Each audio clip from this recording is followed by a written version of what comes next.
Hello and welcome to DFS Coach Talk. It is Saturday, September 11th, 2021. I'm Andrew Hansen, here to break down the two primetime games in week one. The Bears-Rams on Sunday night at 8:20 and the Ravens-Raiders Monday night at 8:15. And I'm going solo here today because Josh Crash Davis is on his way to the Packers and Saints game.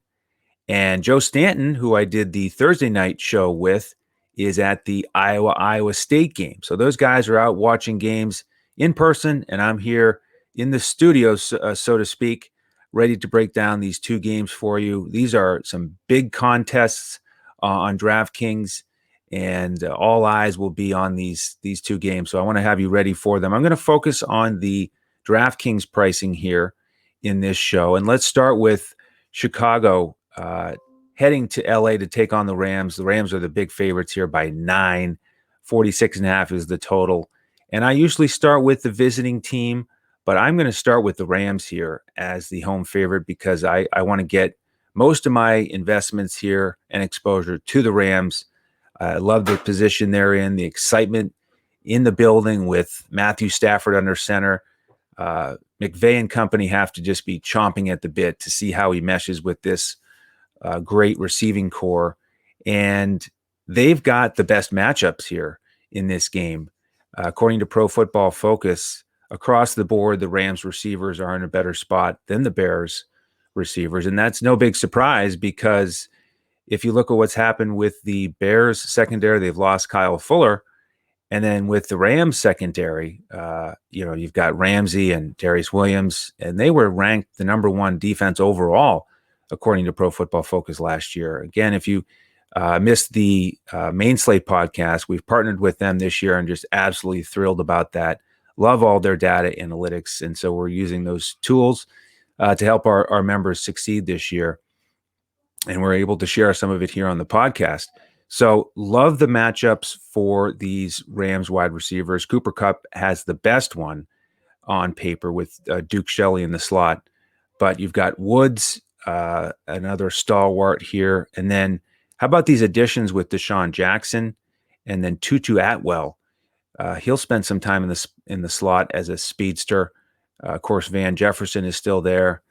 And then Tyler Higbee, another good weapon. And with Gerald Everett out of town, Higbee should pick up his receptions and targets this year. But it all is going to revolve around Matthew Stafford. And I'm excited to see how this works out because I liked playing the Rams last year in these showdowns specifically because of the way that they executed their game plan. Lots of passes, short passes, and Cooper Kupp and Woods would rack up the receptions on DraftKings. And if you stack them together, that was often the winning formula. And now we've got the deep throw potential of Matthew Stafford to add to the mix. And I think it's going to take that team to a whole new level. The thing with Goff last year was dink and dunk all day long. He did not throw deep much. When he did, he wasn't effective. 27th in passer rating in that statistic. On the other hand, Stafford would throw more on the deep plays, and he's more successful. 4th in passer rating in that category. So, again, McVay has got to be fired up that Stafford can use the whole field. And so now I think we can see Woods with some more deep plays. Deshaun Jackson, we know that if he's healthy, he's a major deep threat. So I want to get, a big section of my lineup here centered around Stafford and his pass catchers. Now, the matchup in the run game is solid as well. And the situation there, though, just isn't quite ironed out. We've got Darrell Henderson likely to lead that backfield in touches. And then Sony Michel is the addition, of course, during training camp, thanks to that trade with the Patriots. And he's a lot cheaper. But the unknown is, has he picked up enough of the playbook to get a significant share of the snaps? I think he'll be out there. We just don't quite know how much. And so you could go there because the advantage with the offensive line of the Rams, but I'd like to stick primarily to that passing game. Over on the Bears side, I don't want anything to do with the key parts of their passing game. Andy Dalton and Allen Robinson. Allen Robinson, I think, is the big fade here, the pay-up guy, over 10,000 on DraftKings that we shy away from this week. He could get enough volume to be a factor in the game, but I think it's unlikely that he's going to pass his value, hit his value with Ramsey and company draped all over him all night. And then Dalton, of course, just hard to get excited about. He can manage the game and be serviceable, but it's just a matter of not if, but when we get Justin Fields out there. So I don't want to invest in Dalton going up against Donald and company on that line. So I would more likely, because we have to get one of these Bears in our lineups, pay down at receiver. You could go with Darnell Mooney. He's been questionable with the back issue, but looks like he'll play. I am recording this here on Saturday, late afternoon, so we don't have the injury reports, of course. And then Marquise Goodwin is the new guy in town, 4,200. That's not a bad price for a veteran. The tight end room for the Bears, extra crowded as usual. And Jimmy Graham did manage to catch 9 touchdowns last season, so he's hanging on. He's still a factor, but we do have the ascension of Cole Kmet. So could be a split situation, sort of like what we saw with the Cowboys on Thursday night, Jarwin and Schultz. So, if one of them gets in the end zone somehow, then they could be a key factor here, but I'd rather go elsewhere for sure. The backfield for the Bears, Montgomery, the lead guy, of course, 8,400, a little bit pricey in this tough matchup. I do think he'll get a bunch of touches, but we cannot ignore Damian Williams there. And at 2,200, I really do like that price tag for him. I think he's one of the best backups in the NFL. So I would not be surprised at all if he pays off that price tag. But again, bottom line here in game 1 on Sunday night is I want to get most of my exposure to that Rams side. All right, before I get the Monday night game started, just want to invite folks to join us at dfscoachtalk.com. That's our website. You can sign up, grab whichever membership you want based on the length of time.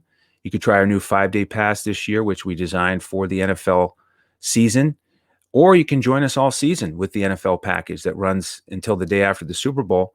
And the great thing about these memberships is that you get access to all of our sports, whichever one you pick. So you'll get all of our baseball, basketball, and golf lineups, and we cover every slate. So if you join us this weekend, what you'll get is full lineups on FanDuel, cash lineup, GPP, full lineup on Yahoo, and then the core for DraftKings on these showdown slates. And of course, with the main slate, all the full lineups, and then the coach's clipboard on DraftKings. And if you missed the main slate show that I did with Crash Davis here earlier today, please do check that out. Subscribe to the YouTube channel while you're at it. Hit that like button, and we really appreciate all of your support there.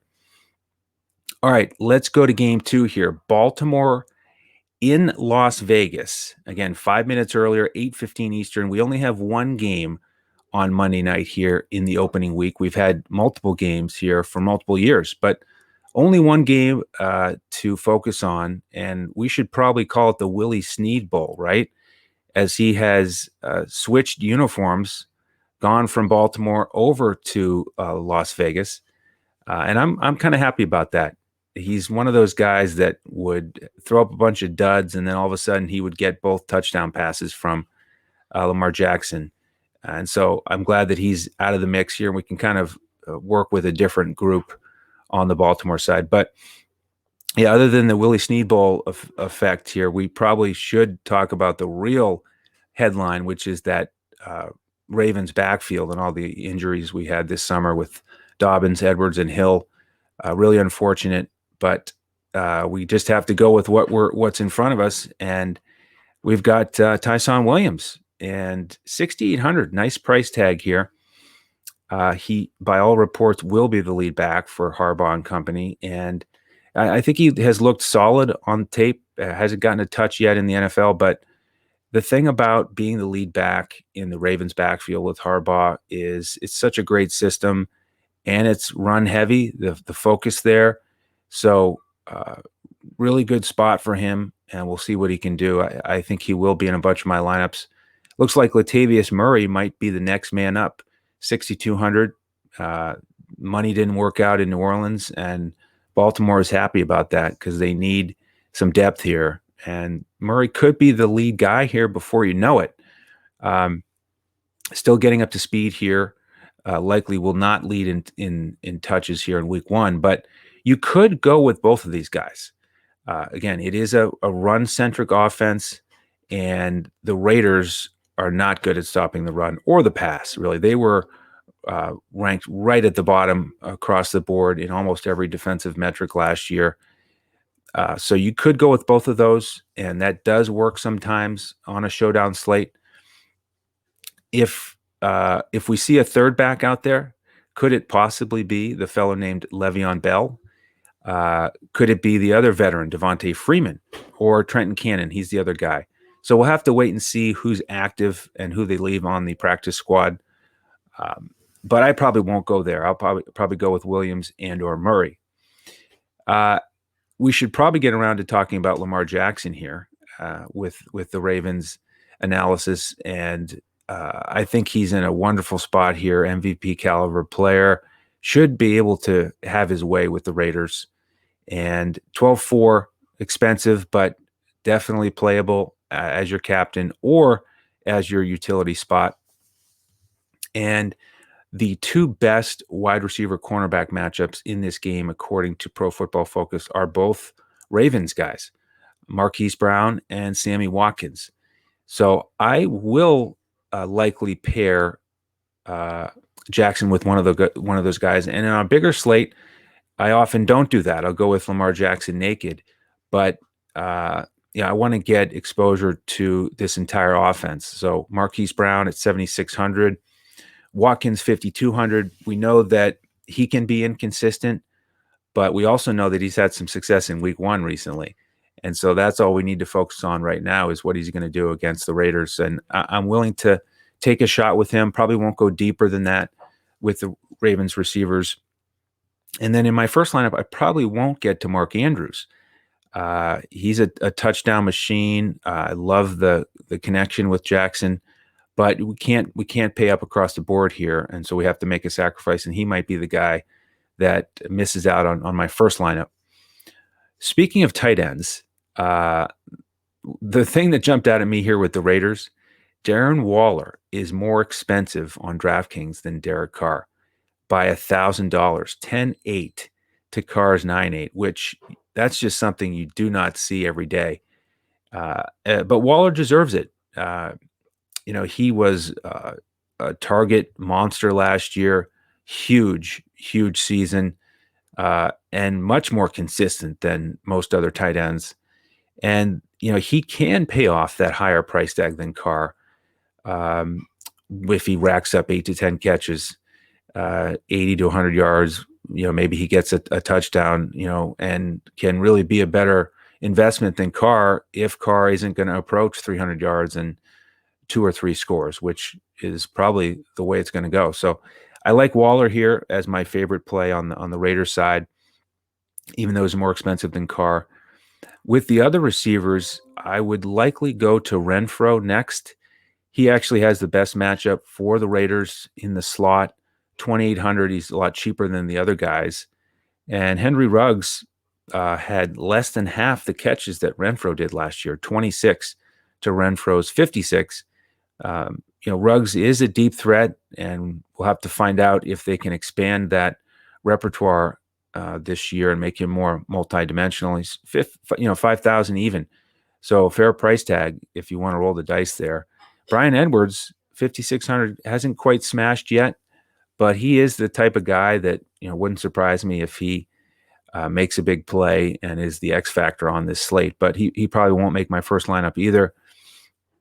And I don't think I want to get involved with this Raiders backfield much either, unless I'm playing multiple lineups, because Josh Jacobs is very solid, but it's a tough matchup. And now he's got to deal with Kenyon Drake in town.